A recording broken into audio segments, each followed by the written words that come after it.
Жамбыл облысында ішкі және сыртқы туризмді дамытуға мүмкіндік мол. Біздің өңірге келіп, тарихи мәдени ескерткіштермен танысқан тур операторлар осылай дейді. Туристік компания өкілдері ақпараттық тур аясында Айша Бибі, Дәуітбек, Ақыртас, Қарахан Баба сынды ескерткіштерді аралады. Қонақтарға гидтер бағыт-бағдар беріп, тарихи орындар туралы ақпараттарымен бөлісті. Қонақтар тек көне ескерткіштермен танысып қана қоймай, қаладағы жаңа нысандардың да бүгінгі келбетін көзбен көрді. Өз кезегінде туристік компания өкілдері Таразда туристерді қызықтыратын нысандардың көп екенін атап өтті. Бұл жерде көп шетелдік азаматтарды шақыруға мүмкіндік бар. Таразда көрсететін жерлер жетерлік.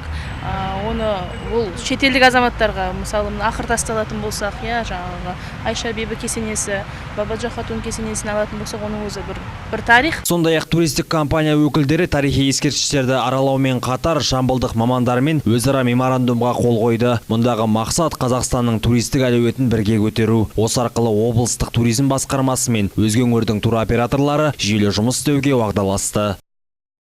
Аят Асқарбекұлы, Леспек Әбдіжаппар, Нұрбол Қыстаубек, Жеті Ньюс.